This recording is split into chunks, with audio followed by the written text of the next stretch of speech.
ஆரம்பிச்சுருவீங்க. தோழர்களே, தமிழ்நாடு கலை இலக்கிய பெருமன்றம் முன்னெடுத்திருக்கிற மகத்தான இலக்கிய பணியான நாளும் ஒரு கதை என்கிற தலைப்பின் கீழ் நாம் ஒரு தொடர் பயணமாக தொடர்ந்து பயணித்துக் கொண்டிருக்கிறோம் தோழர்களே, ஆளுநர்களே. அப்படி இன்றைய நாள் 30ஆம் நாள் நிகழ்வில் இன்றைக்கு நம்மோடு புதுமை பித்தனுடைய கதையான தெருவிளக்கு என்கிற கதையை சொல்லுவதற்காக முனைவர் கலையரசன் ஆசிரியர் அவர்கள் நம்மோடு இணைந்திருக்கிறார். முதுநிலை பட்டப்படிப்பை MA ஆங்கிலம் என படித்திருந்தாலும் 2 முதுகலை பட்டப்படிப்பு, 2 MPhil பட்டப்படிப்பு, கல்வியியல் துறையில முனைவர் பட்டம் என ஒரு நெடுந்தூர இலக்கிய வாசிப்பும் நேசிப்பும் கொண்டவர்கள் நம்முடைய ஆசிரியர் அவர்கள். குறிப்பாக அவர் இணையர் இருவருமே இலக்கியத்திற்காக தன்னை அர்ப்பணித்துக் கொண்ட ஆளுமைகளாக இருக்கக்கூடிய நிலையில் இன்றைக்கு முனைவர் கலையரசன் ஐயா அவர்களுடைய தெருவிளக்கு என்கிற கதையை சொல்ல வருமாறு தோழமையோடு அழைக்கின்றேன். தோழமையை வருக கதை சொல்லி. கதை ஒரு பக்கம்தான். எல்லோரும் இந்த கதையை கேட்டு எல்லோரும் விமர்சனம் சொல்ல வேண்டும் என்கிற அன்பு வேண்டுகோளையும் பதிவு செய்கிறோம். ஆசிரியரே கதை சொல்லுங்க.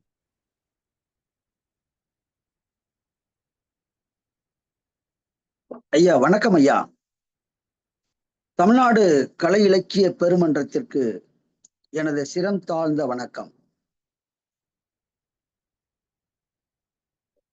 இந்த இலக்கிய பெருமன்றத்தில் சொல்லக்கூடிய அனைத்து கதைகளும் நான் அறிவேன்.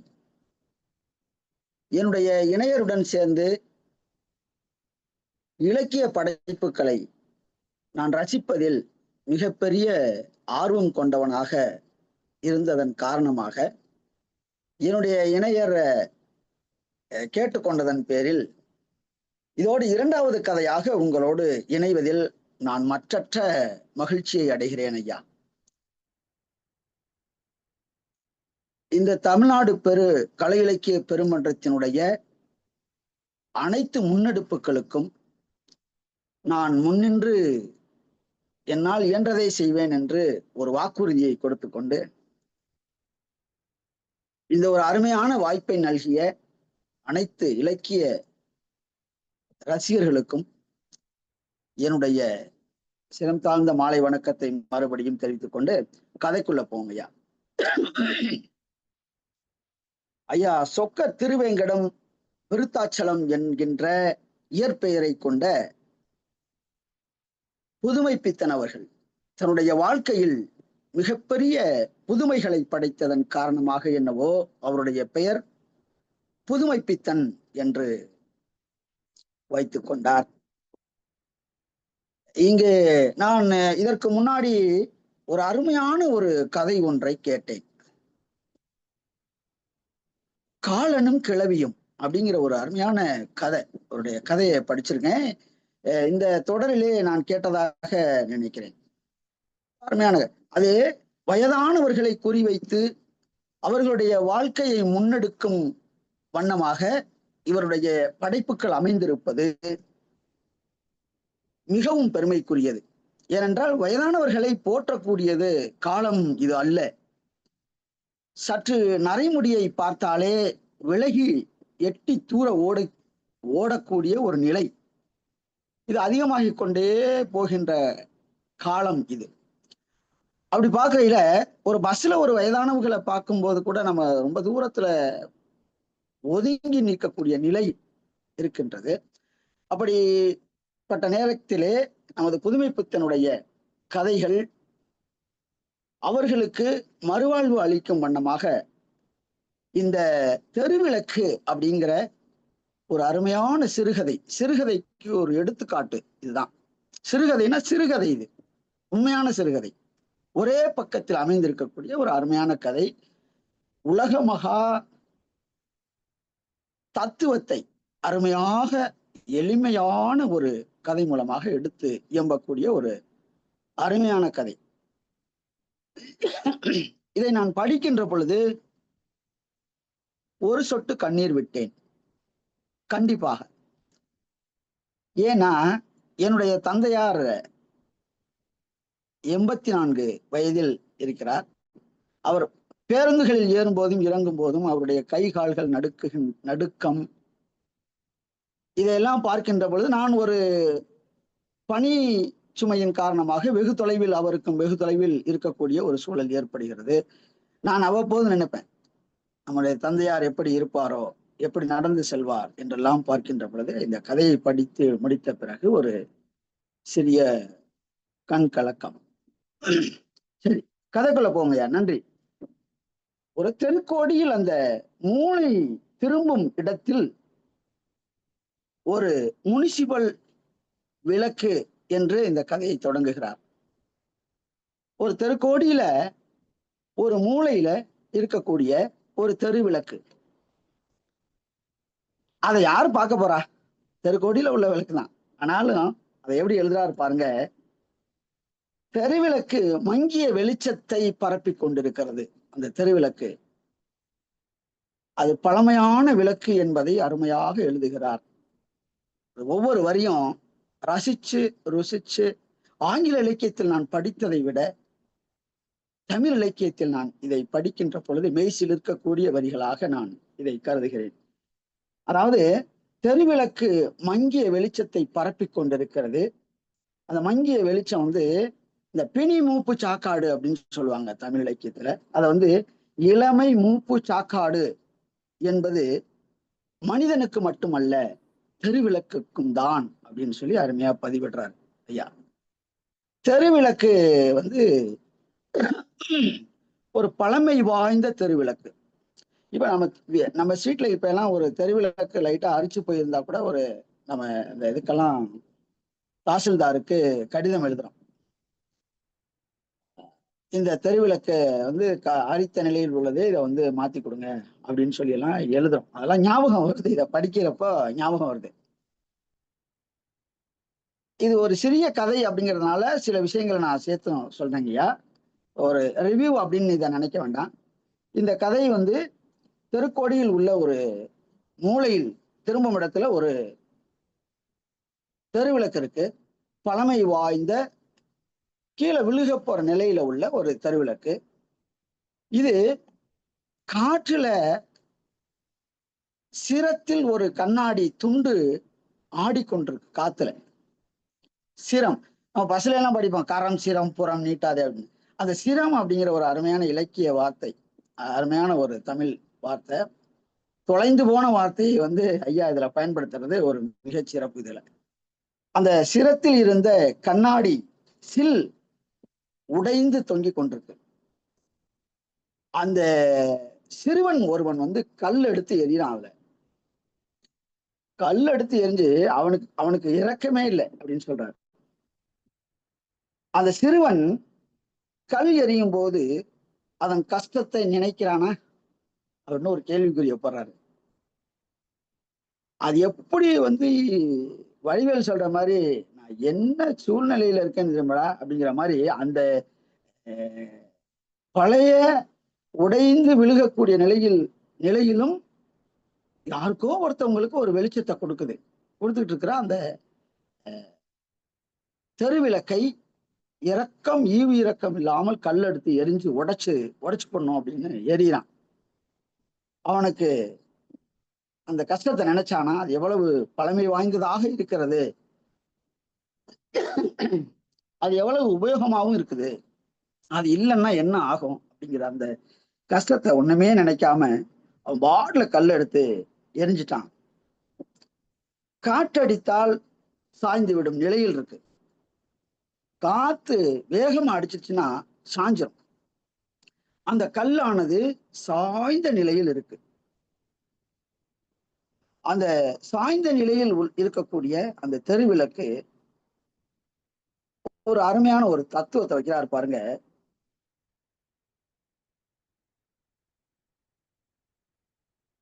அந்த அந்த தெருவிளக்குக்கு அடியில ஒரு வயதான கிழவர் அந்த காற்றுக்கு கூட நன்றி இல்ல, இரக்கம் இல்ல அப்படின்னு சொல்றாரு. அந்த கிழவனுக்கு வெளிச்சத்தை தரக்கூடிய அந்த பழமையான அந்த விளக்கு வெளிச்சத்தை கொடுத்துக்கிட்டு இருக்கு. அந்த கொஞ்சமாவது கொடுக்குற விளக்கையும் ஈவு இறக்கம் இல்லாம அந்த பையன் கல்லெடுத்து எறினான். அடுத்து காற்று, இயற்கை சீற்றம் அதை சாய்க்க பாக்குது. அது எவ்வளவு இது வந்து சாதாரண ஒரு விஷயம் இல்லை.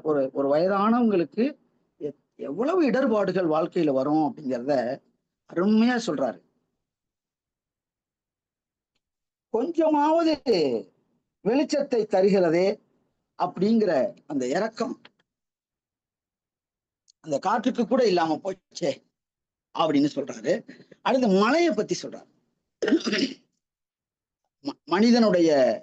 மனிதன் கொடுக்கின்ற இடர்பாடு, அடுத்து இயற்கை கொடுக்கின்ற இடர்பாடு காற்று, அடுத்து இன்னொன்னு மழை. அந்த மழைக்கு மழை பெய்யும் போது கூட வெளிச்சத்தை கொடுக்குது. அது நிக்கல. மழை பெஞ்சிருச்சே, வயசான அந்த அந்த மரமாச்சே அந்த அப்படின்னு கூட அது பார்க்கல. அந்த மின் விளக்கு வெளிச்சத்தை அருமையாக தந்து கொண்டிருக்கிறது. ஆனா மங்கிய வெளிச்சம்.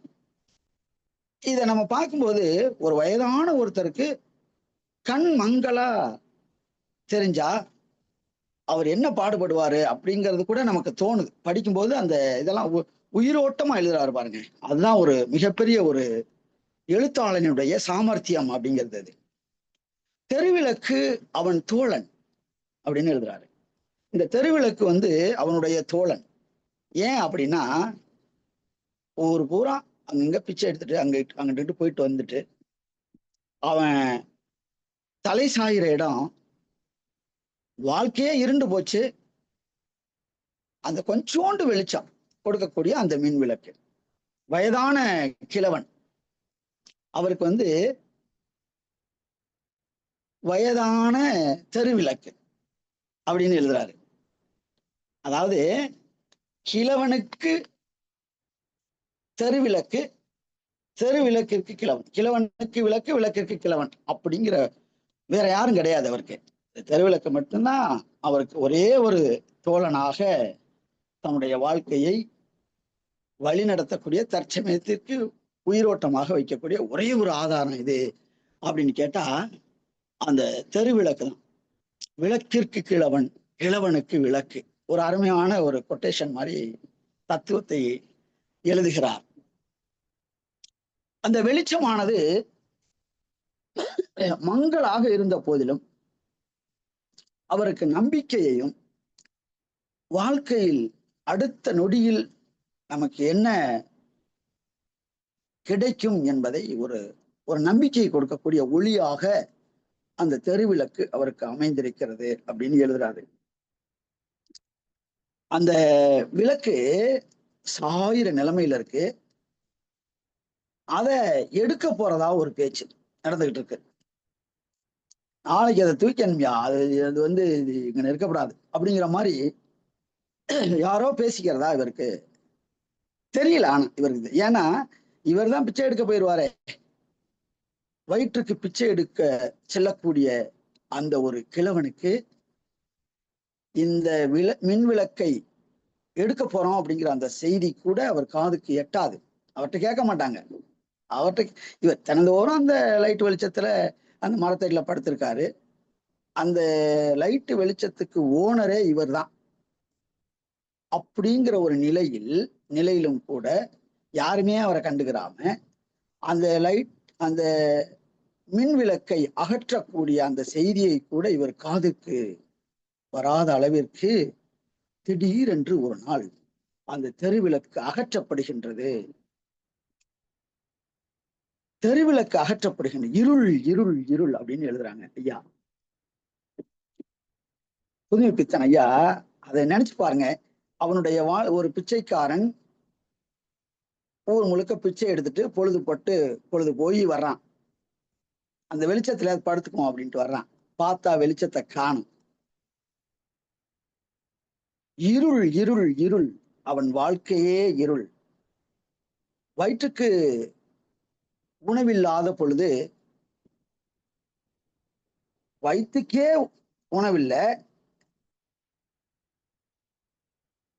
உயிர் வாழ முடியல, அப்படிப்பட்ட நிலையில் வெளிச்சம் ஒரு கேடா அப்படிங்கிற மாதிரி அந்த ஒரு இடத்துல ஒரு நிமிஷம் நம்மளுடைய இதயம் நின்று துடிக்கின்ற அந்த இடைவெளி தெரிகிறது. படிக்கையில அருமையா எழுதியிருக்காரு. ஒரு ஒரு ஒரு நாலு வரியா அப்படியே எழுதுறாரு. அருமையா எழுதுறாரு. தெருவிளக்கு அவன் தோழன், அது அவனுக்கு நிம்மதியை தந்திருக்கிறது. அன்று சாயங்காலம் வந்தான், வெறும் குழி மட்டும்தான் அங்கே இருந்தது அப்படின்னு ஐயா எழுதுறாங்க. பார்த்தா எப்படி இருக்கும் பாருங்க. நமக்கே உடம்பே சிலுக்குது. எனக்கு சொல்லும் போது நல்ல அருமையா இருக்கு இந்த கதை.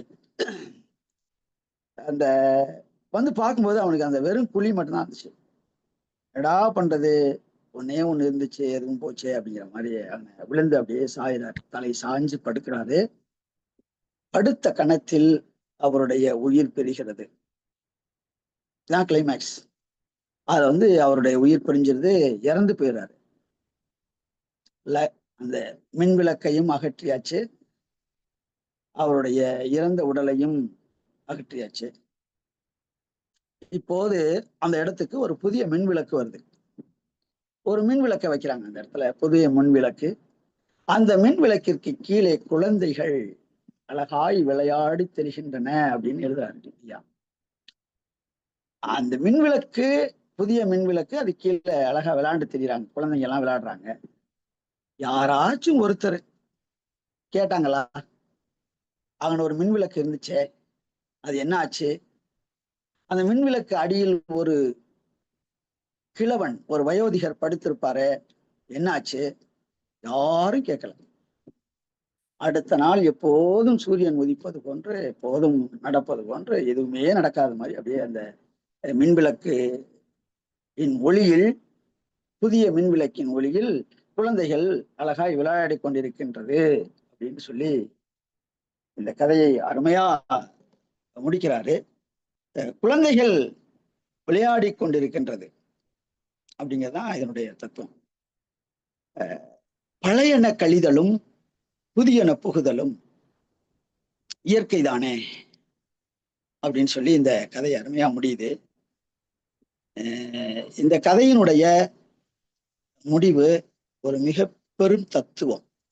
நான் ஆங்கில இலக்கியத்தில் இதை நிறைய புத்தகங்களில், ஷேக்ஸ்பியரின் நாடகங்களில் கூட நிறைய இதை படித்திருக்கிறேன். இதை முடிக்கும் பொழுது நான் இதுக்கு அப்புறம் இன்னும் ஒரு 4-5 பக்கம் இருக்காதா அப்படிங்கிற ஒரு ஏக்கம் முடிக்கும்போது, ஒரு அருமையான கதைங்கயா. ஒரு பழமைவாதிகள் அல்லது வயோதிகர்கள் இந்த உலகில் போற்றப்பட வேண்டும் அப்படிங்கிறத இந்த கதையை படிச்சா கண்டிப்பா எல்லோரும் வருந்தி திருந்தி தங்களுடைய நிலையிலிருந்து மாறி வயோதிகர்களை போற்றும் ஒரு நிலை உருவாகும் என்ற ஒரு நம்பிக்கையோடு உங்களிடத்திலிருந்து விடைபெறுகிறேன் ஐயா. நன்றி, வணக்கம். நன்றி தோழமையை, மிக்க மகிழ்ச்சி. வழக்கம்போல் முன்னெடுத்து தொடங்கி வைக்கிற தோழர் சிவசுப்பிரமணியம். அன்பான தோழர்கள் அனைவருக்கும் வணக்கம். புதுமைப்பித்தனின் திருவிளக்கு கதையை இன்னைக்கு சொன்ன முனைவர் கலையரசன் அவர்கள் தன்னுடைய குரலாலேயே நடித்து இந்த கதையை சொல்லி முடித்திருக்கிறார். ரொம்ப அருமை. ரொம்ப சின்ன கதைனாலும் சரி, அதை சில விளக்கங்களுடன் சொன்னது முத்தாய்ப்பாக இருந்தது. அவருக்கு பாராட்டுகளும் வாழ்த்துக்களும். பொதுவா நான் நினைக்கிறேன், இந்த சிறுகதைகள் பக்கம் குறைய குறைய அது தந்தியின் வடிவத்தை பெற்று விடுகிறது. தந்தியின் வடிவம்னா என்ன, ஒரு சொல்ல கூட நீக்கி விட முடியாது, அந்த மாதிரி ஆயிரு. பொதுவா திருவிளக்கு, நம்ம வீட்டுக்குள்ள போடுற விளக்கு கண்ணாடி அணிய மாட்டாங்க. தெருவிளக்குகளுக்கு கண்ணாடி போடுவாங்க. அது காற்றுக்கு, அது ஒரு கவசம் மாதிரி, காற்றுக்கு மழைக்கு அது பாதிக்காதவாறு கவசம் மாதிரி. அந்த கண்ணாடிய கல்லை விட்டு எரிஞ்சு உடைச்சிருந்தாங்க. அது ஏற்கனவே பழசு, மங்கலான வெளிச்சத்துல இருக்கு. அது இவங்க கண்ணாடி உடைச்சதும் அது ரொம்ப காற்று மழைக்கு பாதிக்கப்படுகிறது. அந்த மங்கிய வெளிச்சம் வயதான கிழவர், அந்த டீப் லைட்டுக்கும் அந்த கிழவருக்கும் ஒரு ஒப்புமை சொல்றாரு பாருங்க. ஒத்த வயதுடையவர் தானே நட்புடையவர்களாக இருப்பாங்க, நட்பு கொண்டு இருப்பாங்க. அந்த அந்த மங்கிய வெளிச்சம் தெருவிளக்கு இருக்குல்ல, மங்கிய தெருவிளக்கும் இந்த வயதான கிழவரும் நண்பர்கள் போல இருக்கிறார்கள் அப்படிங்கிறத நல்லா சுட்டி காட்டிருக்கிறார். அடுத்து பற்றுக்கோடாக இருக்கக்கூடியது, அதுவும் தொட்டு தொட்டுனாலும் தட்டு தடு மாதிரி போகலாம், அதுவும் இல்லாம போயிருது. குழி ஒன்று இருக்குன்னு சொல்லவே கொஞ்சம் அது ஒரு குறியீடாக வைக்கிறார். அந்த கிழவன் விழுந்து இது பண்ணதுக்காக குறியீடு மாதிரி வைக்கிறார். அது பற்றுக்கோடாக இருந்த கம்பு, அதை யாரோ பிடுங்கி கொண்டது மாதிரி ஆயிட்டு, ஏதோ அந்த குழியோ ஏதோ தட்டு அந்த கம்பும் போயிருது. ஆக பொதுவாக இருட்டில் எல்லோர்களும் குருடர்கள் மாட்டேன், எல்லாரும் குருடர் மாதிரி. அது வயசான அந்த கிழவனுக்கு சொல்ல வேண்டுமா? ரொம்ப தட்டு தடுமாறி வராப்புல. இதுல இந்த பழையன கழிதலும் புதியன பூதலும், இந்த ஒற்றை இலக்கணத்தை வச்சுக்கிட்டு இவரு இந்த கதையை எழுதியிருக்கிறார் என்றே சொல்ல தோன்றுகிறது. அடுத்து பழைய விளக்கு கண்டாங்களா, பழைய கிழவனை கண்டாங்களா? அந்த சிறுவர்கள் பழைய விளக்கு கண்டாங்களா, பழைய கிழவனை கண்டாங்களா? அவங்களுக்கு அந்த பழைய விளக்கு பழைய கிழவனை பற்றி எல்லாம் கவலை என்ன அப்படின்னு சொல்லிட்டு அடுத்து ஒண்ணு சொல்றாரு பாருங்க.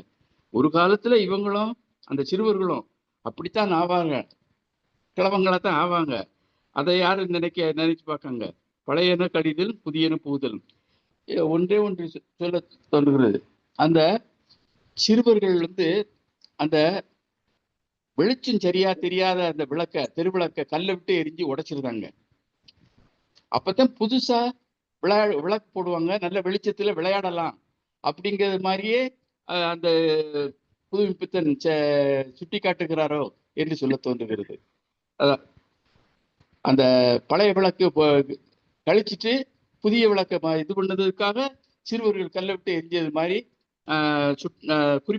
குறியீடாக காட்டுகிறார். ரொம்ப அருமையான கதை. தெருவிளக்கு, அது எல்லோருக்கும் இந்த கதையானது நல்ல விளக்கை காட்டும் என்று குறிப்பிட விரும்புகிறேன். வாய்ப்புக்கு நன்றி, வணக்கம். நன்றி தோழர், மிக்க மகிழ்ச்சி. மகாலட்சுமிமா.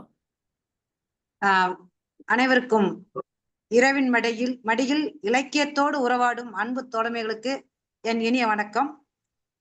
முதல்ல அந்த கலையரசன்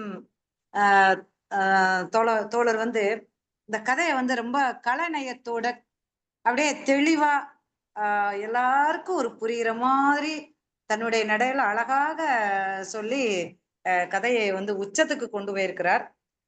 அவருக்கு என்னுடைய வாழ்த்துக்களும் பாராட்டுகளும். இந்த கதையில இந்த கதையில நான் என்ன நினைக்கிறேன் அப்படின்னா, நிலையாமை தத்துவத்தை உணர்த்துகின்ற ஒரு கதை. அதாவது எப்போதும் அதாவது உலகத்துல ஒரு பொருள் அல்லது ஒரு உயிர் தோன்றி மறைவது அப்படிங்கிறது இயற்கை. அதை ஏற்றுக்கொள்ளுகிற மனப்பக்குவம் நம்மிடையே இல்லை. அதனால இந்த கதையில அந்த கிழவர் இறந்து விடுகிறார். அடுத்து இந்த கதையில இருக்கிற குறியீடுகள் நம்ம எல்லாருடைய மூளைக்குள்ள பதிகிற மாதிரி இந்த கதை அப்படி ஒரு கதையாக இருக்கிறது. ஐயா சொன்ன மாதிரி பக்கங்கள் குறைய குறைய நுணுக்கங்கள் அதிகமாக இருக்கு. இந்த ஒரு அக்ரிணை பொருளோடு ஒரு உயர்திணை எப்படி இவ்வளவு ஒரு தோழமை வைத்துக்கொண்டு மனிதர்கள் அல்லாடுகிறார்கள். நாம் இப்பொழுதும் அப்படித்தான். நிறைய வீட்டுல பாத்தீங்கன்னா தங்கம் எனக்கு ரொம்ப பிடிக்கும், தங்கத்தோடு என்னுடைய ஆடைகளோடு இப்படி அதுல பற்று வைத்துக்கொண்டு அது கிடைக்கல அப்படின்னா உடனே அடுத்து அவங்களுக்கு ஒரு ஒரு விதமான மனப்புரட்சி ஏற்படுகின்ற ஒரு நிலையையும் நாம பார்க்கிறோம். அதை அன்றைக்கே நம்ம ஐயா வந்து ரொம்ப அழகாக பதிவு செய்திருக்கிறார். அந்த இந்த கரம் சிரம் புறம் இந்த வார்த்தைகள் தொலைந்து போகவில்லை. அதிலிருந்து தான் இப்பொழுது நம்ம பேருந்தில் எழுதியிருக்கிறார்கள். அன்றே நம்ம புதுமைப்பித்தன் ஐயா அவர்கள் அந்த வார்த்தை அந்த கதையிலிருந்து தான் எடுத்துதான் இன்று நாம் பயன்படுத்தி கொண்டிருக்கின்றோம். அது உலா வந்து கொண்டுதான் இருக்கின்றது. கடைசியா ஒரு இது சமூகத்துக்கு ஒரு கேள்வி கேட்கிறார் இல்லையா? அந்த இது நல்லா கடைசி அந்த முடிவு வந்து அவ்வளவு மக்கள்கிட்ட அந்த வினாவை விடுறாரு. ரொம்ப அழகா சொன்னீங்க. மனிதர்கள் வந்து எப்பவுமே ஒரு பொருளின் மீது அதிகமா பற்றி இப்ப நம்ம சத்திமுத்த புலவர்னு ஒரு புலவர் இருக்கிறார். அவர் வந்து தன்னுடைய நாரையிடம் அக்ரிணை, அது ஒரு அக்ரிணை பொருள், அந்த நாரையிட தூது விட்டுருப்பாரு. தன்னுடைய நிலைமையை அப்படி சொல்லி அந்த நாரையிட்ட தூது விட்டுருப்பாரு. இப்படி ஒருத்தரோட இந்த உலகத்துல அந்த உயிரற்ற பொருளோட உயிரோட அக்ரிணை பொருளோடையும் பொருந்தி வாழ்வதாலதே இந்த உலகம் இன்னும் நிலை பெற்று கொண்டிருக்கின்றது. ரொம்ப அருமையாக சொன்னீர்கள் ஐயா. வாழ்த்துக்கள், நன்றிகள். நன்றி தோழமையே, மிக்க மகிழ்ச்சி. அடுத்ததாக அறச்சொல்லியம்மா.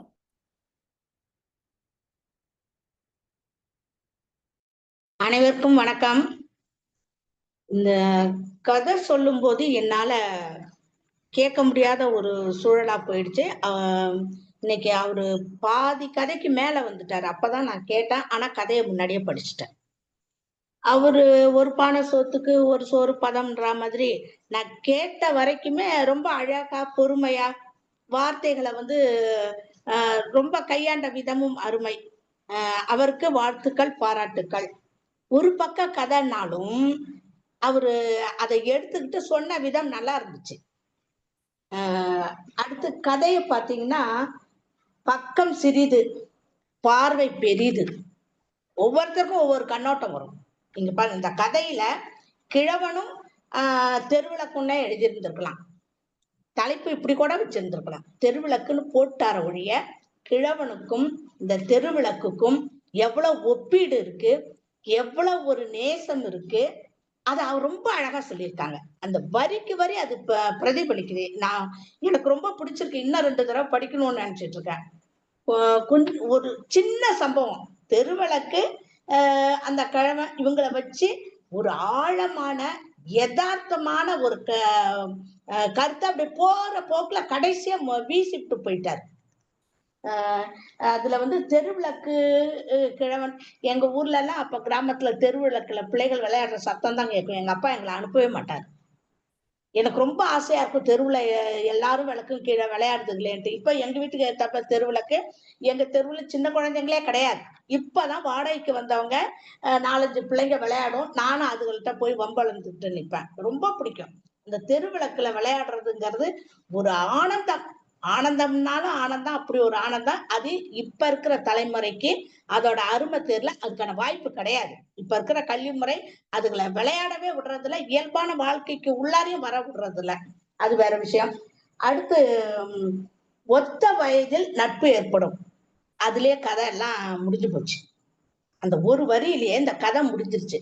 ஒத்த வயதில் நட்பு ஏற்படும். எப்படி அந்த தெருவிளக்குக்கு அதோட வாழ்நாள் முடிச்சதோ அன்னைக்கே கிழவனுக்கும் வாழ்நாள் முடிஞ்சிருச்சு.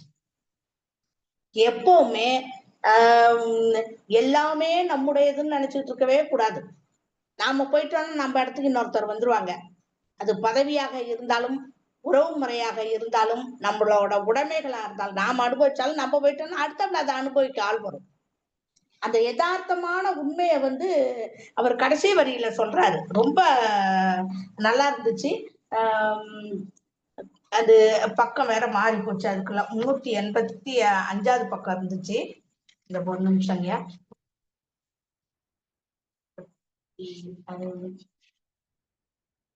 எடுத்துட்டேன். ஒரு நிமிஷங்க. பழையன கழியும், புதியன வரும், இது உலக இயற்கையாம். அது தெருவிளக்கா இருந்தாலும் சரி, மனிதர்களா இருந்தாலும்.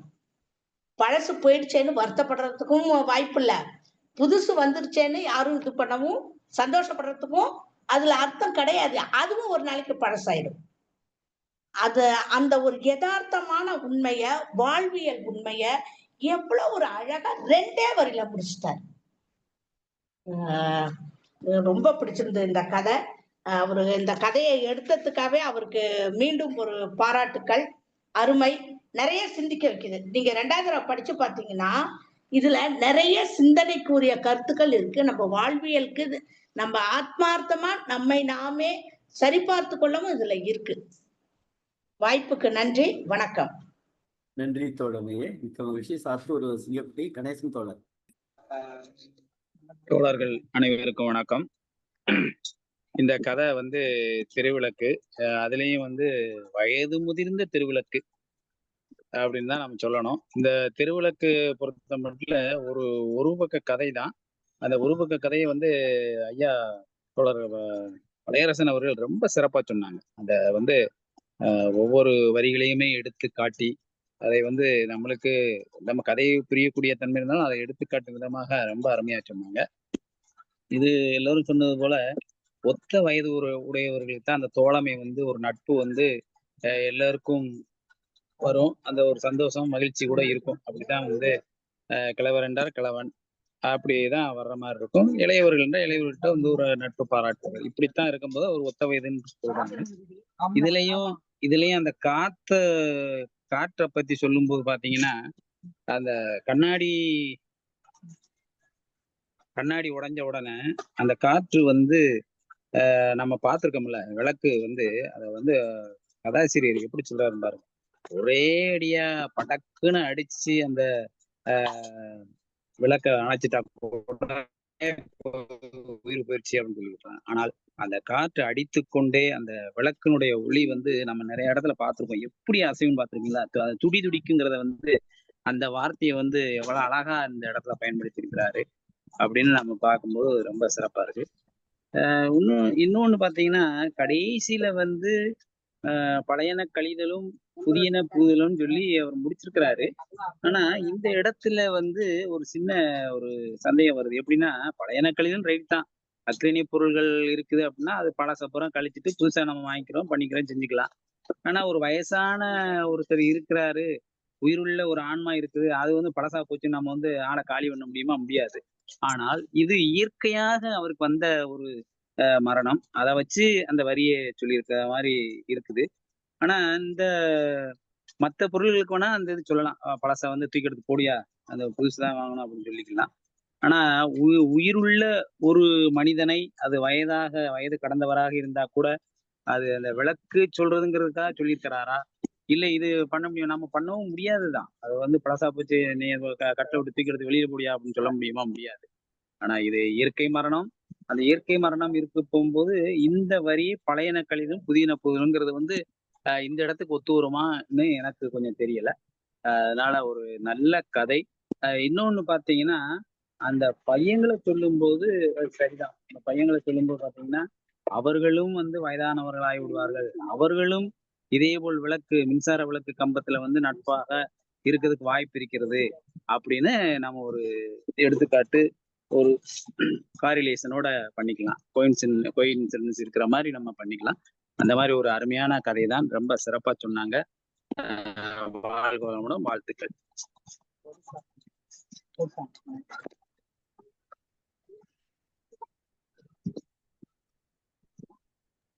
தோழர், நீங்க பேசுற கேட்கல. சாத்தூர் தோழர் முடிச்சிங்களா? பேராசிரியர் முடிச்சாச்சே. ஓகே ஓகே ஓகே நீங்க முடிச்ச மாதிரி கேட்க. ஏன்னா நீங்க முடிக்கிறதுக்கு ஒரு ஃபைனல் டச் வைப்பீல, அது வைக்க காணமேன்னு பார்த்தேன். நல்லா நன்றி. இல்ல, அது ஏற்கனவே கொஞ்சம் நீங்க பேசுறது எனக்கு கொஞ்சம் சவுண்ட் கம்மியா தான் கேக்குது. ஒருவேளை அந்த மாதிரி கம்மியா கேட்டுருக்கா எனக்கு தெரியல. இப்ப சரியா கேக்குதா? இப்ப கேக்குது. ஓகே, நன்றி நன்றி நன்றி. நன்றி தோழமையே. அடுத்ததாக அக்கா ரேவதி அக்கா. ரேவதி அக்கா இல்லைன்னு நினைக்கிறேன்.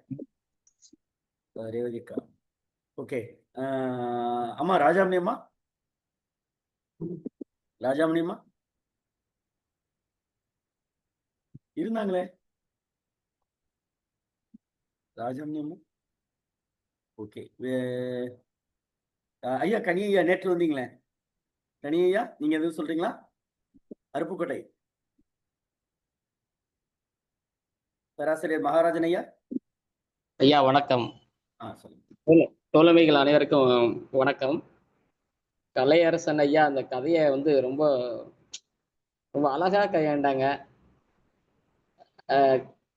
அதாவது அதற்கு ஒரு தோழன் ஒரு கிழவன் ஒத்த வயதிலே நட்பு ஏற்படும் இதில் என்ன அதிசயம், அழகா சொன்னார். விளக்கிற்கு கிழவன் கிழவனுக்கு விளக்கு அப்படிங்கிற மாதிரி ரொம்ப அழகா எடுத்து சொன்னாங்க. அதே மாதிரி பழையன கழிதலும் புதியன வரும் அப்படிங்கிற அந்த கடைசியில சொல்லி வாழ்க்கையோட யதார்த்தம் அது இடையில ஒரு அம்மா பேசினாங்க. அதாவது நிலையாமை அப்படிங்கிற செய்தி வந்து இதுல பதிவு பண்ணியிருக்கு அப்படிங்கிற செய்தியை சொன்னாங்க. அதாவது மங்கிய விளக்கு போல் கிழவனின் வாழ்க்கையும் யாருனாலும் முதிய வயதை அடைந்தால் நிச்சயம் வந்து இந்த வாழ்க்கையில் நிலையாமையை அடைந்து விடுவார்கள் என்பதை விளக்கோடு ஒப்பிட்டு பேசியது அருமை. அதே மாதிரி இப்போ நம்ம சாத்தூர் கணேசன் ஐயா சொன்னாங்க, காற்றடித்தால் உயிரை ஒரேடியாக போய் விடுகிறதா, குற்று உயிராய் துடிக்க வைத்து அதை கொள்கிறது அப்படிங்கிற மாதிரி அந்த கதையில வரக்கூடிய கொஞ்சமாவது மங்கிய வெளிச்சத்தை கொடுக்கிறது என்று இந்த காற்றுக்கு நன்றி இருக்கிறதா அப்படின்னு அந்த வரிகளை எடுத்து காட்டினாரு. மிகவும் அருமை. கலையரசன் ஐயாக்கு வாழ்த்துக்களை பகிர்ந்து கொள்கிறேன். நன்றிங்க ஐயா. நன்றி. ஹலோ ஐயா. பேசுங்க பேசுங்க. கலையரசன் ஐயாக்கு நன்றியை தெரிவித்துக் கொள்கிறேன். நன்றிங்க ஐயா. நன்றி நன்றி நன்றி. யாராவது பின்னூட்டு ஐயா பிரபாகர் ஐயா, வழக்கம் போல் நீங்க ஏதாவது ஒரு வரி சொல்றதுக்காக கேக்குதுங்க ஐயா. ஐயா கேக்குது. இது ஐயா புதுமைப்பித்தனுடைய கதைங்கிறத வந்து அவர் கலையரசன் வந்து பல ஊமைகளை சொல்லி விளக்கம் சொல்லி அருமையா சொன்னார். அவருக்கு நம்மளோட வாழ்த்துக்கள். நன்றி, வணக்கம். நன்றி. தொடர்ந்து அதே மாதிரி ஐயா, இளமை மூப்பு சாக்காடு என்பவை மனிதருக்கு மட்டும் உரிமை அல்ல, எனவே விளக்கிற்கும் இப்பொழுது மூப்பு வரும்னு அழகான வரிகள் வந்து பதிவு செஞ்சது ரொம்ப சுவாரஸ்யமா இருக்கு. கதையே ஒரு பக்கம்தான், ஆனா ரொம்ப சிறப்பான கதையா இருக்கு. ரொம்ப நன்றிங்க. நன்றி தோழமையே, மிக்க மகிழ்ச்சி. ஐயா நிறைவா கலையரசன் ஐயா எதுவும் சொல்றீங்களா? அப்ப இல்லைன்னா பொதுச்செயலாளர் பேசுவாங்க. சரிங்க. இந்த தமிழ்நாடு கலை இலக்கிய பெருமன்றத்துல ஒரு மிகப்பெரிய ஆளுமைகளுக்கு மத்தியில நான் ஒரு கற்றுக்குட்டியாக இந்த கதையை சொன்னதுக்கு இவ்வளவு பெரிய வரவேற்பு இருக்கும் அப்படிங்கிறது வந்து என் வாழ்நாள்ல ஒரு மிகப்பெரிய ஒரு பாக்கியமாக கருதுறேங்கய்யா. இந்த கதை வந்து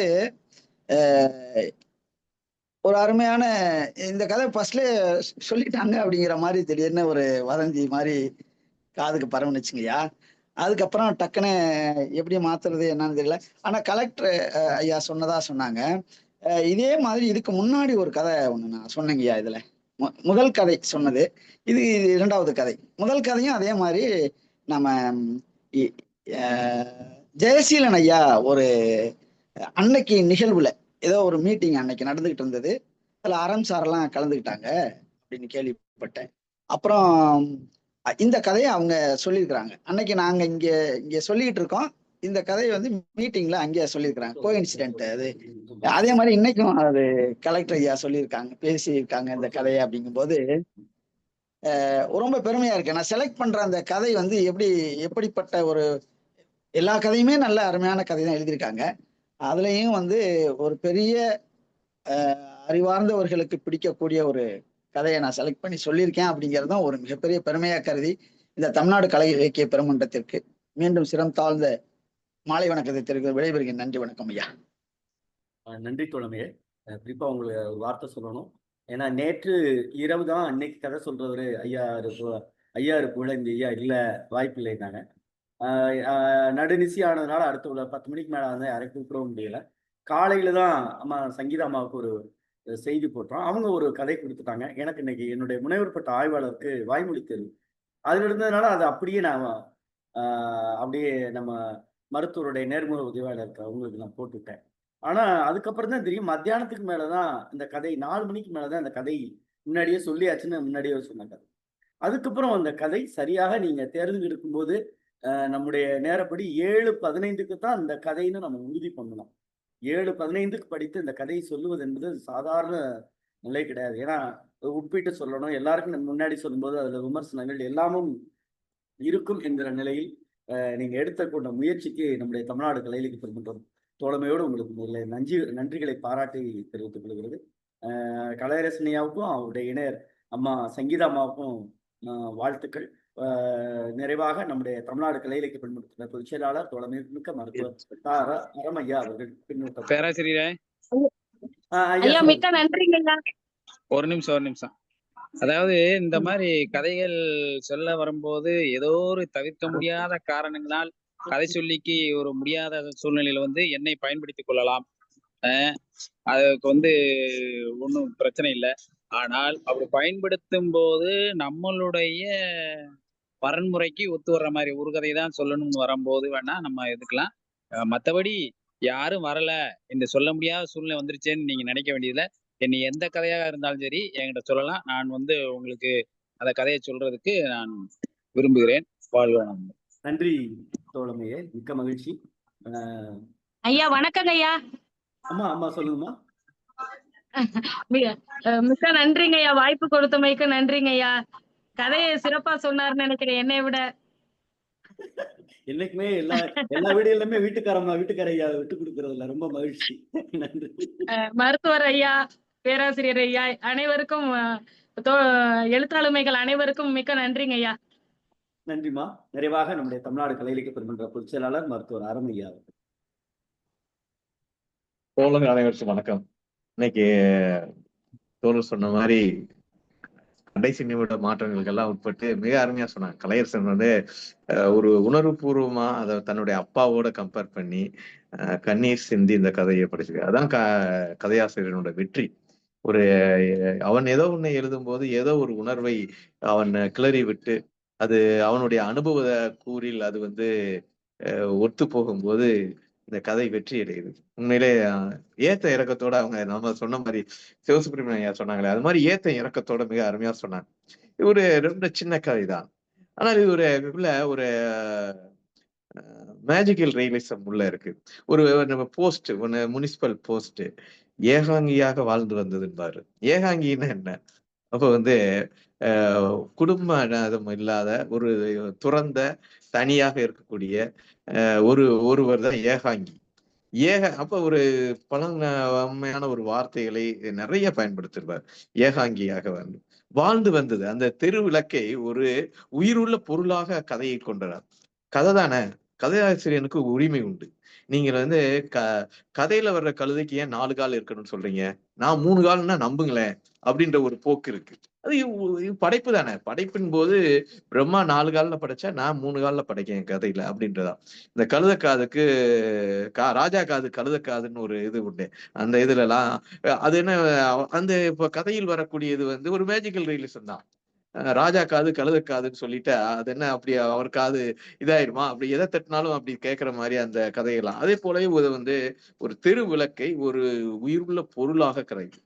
இளமை மூப்பு சாக்காடு, அது வந்து மனுஷங்களுக்கு மட்டுமல்ல தெரு விளக்குக்கும் உண்டுன்றாரு.